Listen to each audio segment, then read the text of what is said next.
Assalamualaikum warahmatullahi wabarakatuh. Alhamdulillah, alhamdulillahi rabbil alamin. Assalatu wassalamu ala asrafil anbiya'i wal mursalin, sayyidina wa maulana Muhammadin. Ashhadu an la ilaha illallah wa ashhadu anna Muhammadar Rasulullah. Allahumma salli ala sayyidina Muhammadun musabihil wal ikram ya wal jalil wal ikram wa tahirin wal mujahidina amma ba'du. Ibadullah, bersyukur kita kepada Allah dengan mengucapkan alhamdulillahi rabbil alamin atas segala limpahan karunia, rahmah dan hidayah, serta dengan izinnya juga kita dapat menjalankan amanahnya beramal dan beribadah zahir batin dunia dan akhirat. Bersalam kita tidak akan pernah kita lupakan. Marilah sama-sama kita sampaikan, kita panjatkan kepada junjungan kita Nabi Allah, Nabiul Akhirul Zaman, Rasulullah Muhammad sallallahu alaihi wasallam. Atasnya kalimahnya kita kalamkan dengan membacakan Allahumma sholli ala sayyidina Muhammad wa ala alihi sayyidina Muhammad. Alhamdulillah, hadirin dan hadirat kaum muslimin dan muslimat jamaah rahimakumullah. Bertemu lagi dengan saya Guru Mursyid Syekh Nur Muhammad Buya Irwan Maulana Al-Khalidi, Sumatera Barat. Tentunya dalam makom majelis zikir ma'rifatullah, dalam syiar YouTube Buya Pasaman Timur, tentunya dalam naungan Yayasan Islam Hidayatul Mubarakah Indonesia. Demi meningkatkan iman dan takwa kita kepada Allah, maka diwajibkan setiap umat Islam, setiap muslim dan mukmin itu belajar menuntut ilmu. Karena yang ditinggalkan, yang disembunyikan, yang diberangkatkan, meninggalkan Al-Quran adalah hakikat. Untuk itu perlu kita mengenal istilah yang sangat banyak di dalam ketinggian rahasia di dalam Islam. Dalam masa pertemuan waktu yang sangat kita muliakan ini, saya akan berbagi ilmu dan wawasan, yaitu tentang istilah makom di dalam Islam. Istilah makom di dalam Islam tidak asing lagi di kalangan para umat yang beribadah, memperjalankan atau berjuang di makom tasawuf, tauhid, tarekat. Tidak asing lagi istilah ini menjadi sebutan sebagai bahasa yang dimuliakan, bahasa yang berderajat dalam sebutan. Tetapi alangkah baiknya sama-sama kita berbagi wawasan apa yang dimaksud dengan makom. Al-muqamatun wasirun al-iddinin fil sifatun al-izzatun wal qasirun. Arti dan maknanya, kalau di dalam mengetahui kajian tentang kodrat, zat, sifat, nur, rahasia sir, apapun yang bersifat hakikat, itu disebut dengan istilah makom. Tapi istilah makom ini ada dua. Ada dengan al-muqamadun, al-muqamat. Ada yang al-muqamadun, ada yang al-muqamat. Apa maksudnya? Al-Mukhamad ini adalah sebuah tempat beramal, ya, sebuah tempat beramal. Apakah itu masjid, apakah itu surau, apakah itu pondok, sangat banyak. Tapi di dalam pelaksanaan ada istilah hakikat yang disebut makom juga, yaitu al-mukhamadun aibatun illallah. Al-mukhamadun taibatun illallah maknanya adalah suatu makom hakikat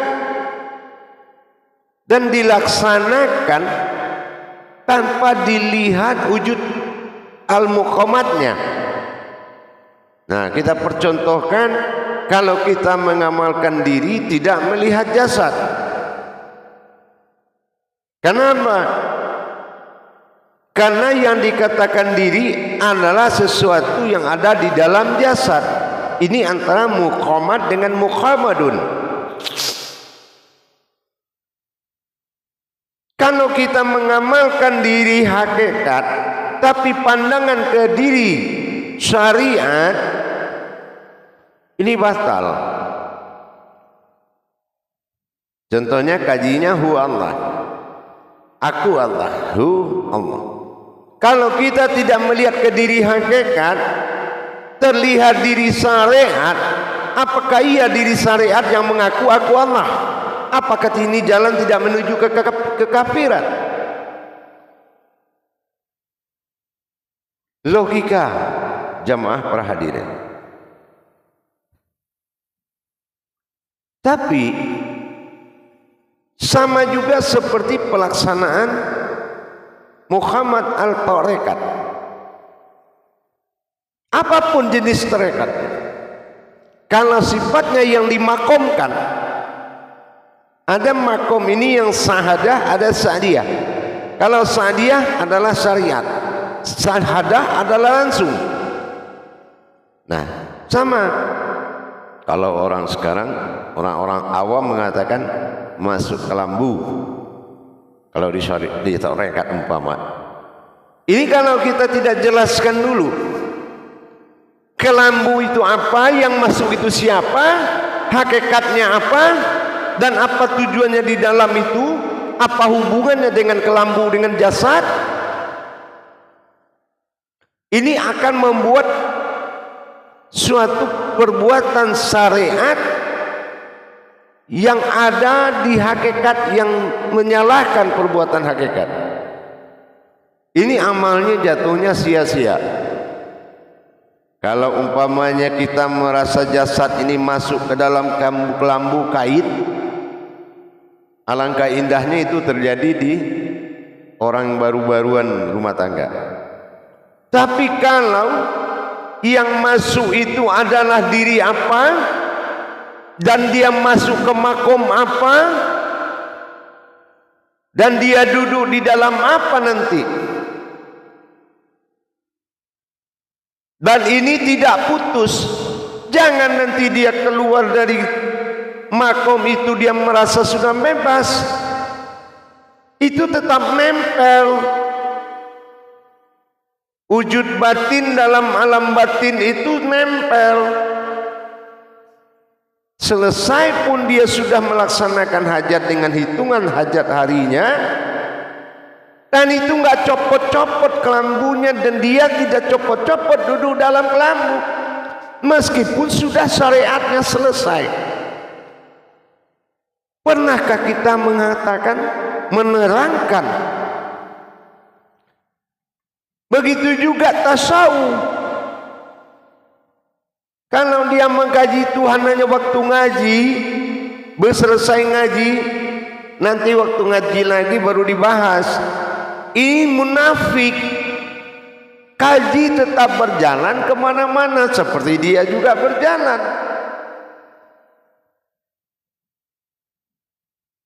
sama juga kaji tauhid. Kalau tauhid dikaji Tuhan tidak akan ada, tapi dikaji diri adalah wujudnya Tuhan. Maka kemanapun kita pergi itu adalah Dia, bukan saat ngaji aja Dia. Begitu. Pemahaman ini harus lebih awal kita tahu, harus lebih awal kita mengenal sebelum kita terjadi kafir sindik. Apa yang dikatakan kafir sindik? Kekafiran rohani, karena sudah keluar dari konsep ibadah. Jadi jangan hanya menghalalkan segala cara, apalagi menghalalkan yang sudah halal. Halal bihalal tidak ada dalam Islam.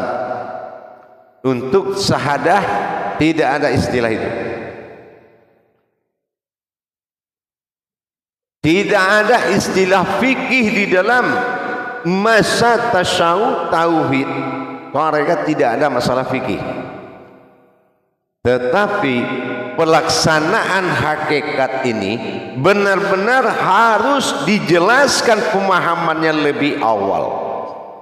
Karena tidak mungkin orang bisa begitu saja bisa paham.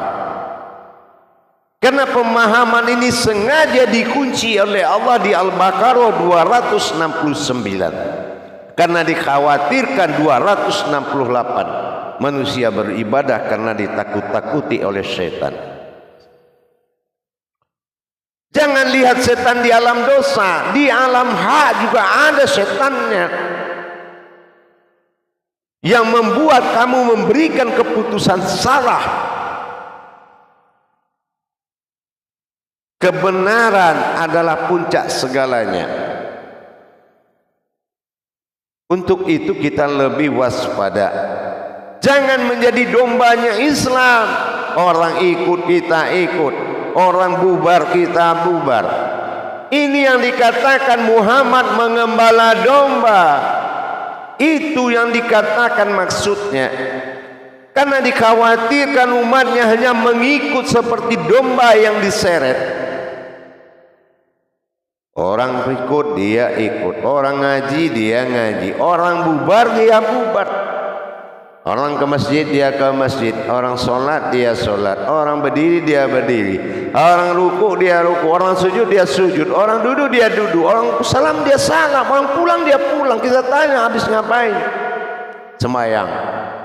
Apa yang kamu lakukan? Siapa yang melakukan itu? Nggak tahu. Yang penting dikerjakan. Terima nggak terima urusan Allah. Subhanallah. Bisa begitu. Besarnya meja perjudian lebih besar memperjudikan diri dengan tidak berilmu menjalankan perintah Allah. Kalau kita umat seperti apa? Hamba Allah seperti apa? Kalau hanya dia makhluk, semua juga makhluk. Semua hewan juga ciptaan Allah. Dia juga punya nabi.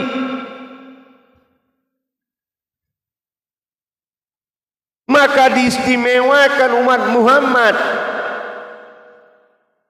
melebihi dari semua umat.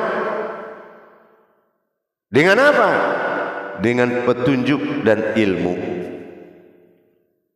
Maka dikatakan semua nabi, para nabi, para rasul mengatakan umat Muhammad adalah umat yang unik. Apa uniknya? Dia mendapatkan marwah dari Allah sebagai ahyan karajiah, perumpamaan, dan dihalalkan dirinya sebagai alat untuk mencari Tuhan. Awal diri adalah Tuhan, awaluddin marifatullah, innalillahi, kembali alif kepada alif, kembali Tuhan kepada wujudnya semula. Ini butuh pengetahuan untuk mengangkat derajat pengembalian tadi. Begitu juga di dalam menentukan ibadah. Mana yang selalu wala min tawah bergerak 24 jam, mana yang 5 waktu dalam perjalanan batin Allah ba'ada, dan mana yang dari Allah kembali menjadi Allah lagi. Alif kembali kepada alif. Inna lillahi. Pernahkah kita mencari martabat di jalan mana yang dibuka di akhir zaman? Apa akhir zaman? Syariat, hakikat, tarikat, ma'rifat. Ini sudah lengkap. Kenapa kita tidak mengutamakan kesempatan di akhir zaman?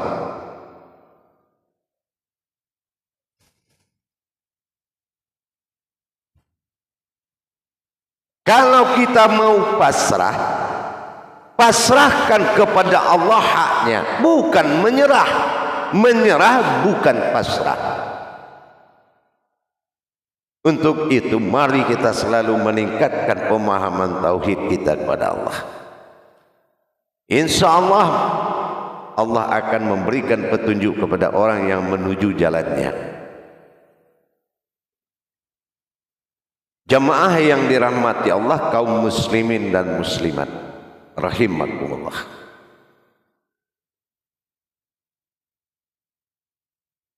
Baik, mudah-mudahan dengan adanya pemahaman dan berbagi wawasan ini membuat kita lebih berpikir dengan jernih, tidak bernafsu di dalam melakukan perintah Allah.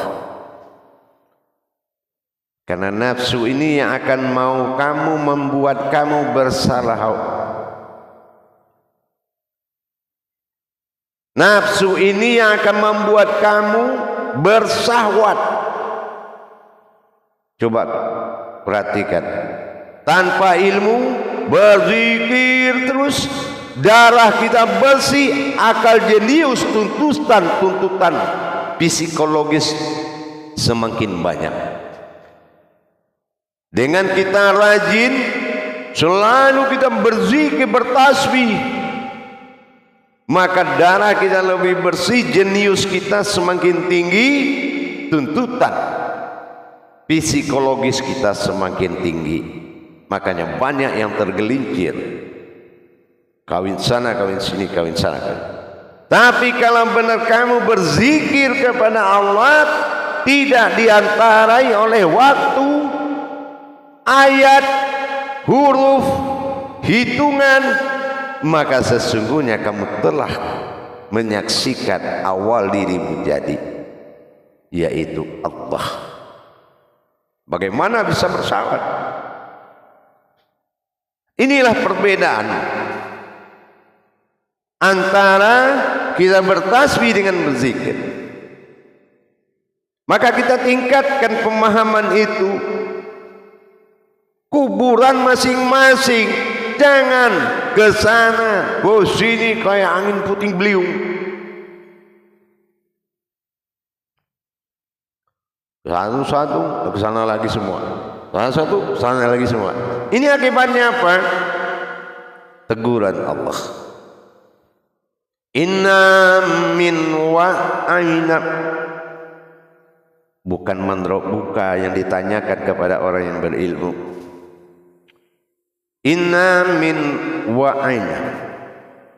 Dari mana hendak mau ke mana? Inna lillahi wa inna ilaihi raji'un. Dari Allah engkau wujudku, asalku jadi, maka kembalikan aku kepada kerahasiaanmu. Ji'un, maka itu tidak perlu masuk kubur. Harusnya kita tahu mana yang kembali lenyap dalam batin. Batin baru masuk ke dalam wujud-wujud awal mula jadi. Bertuhan di kala hidup.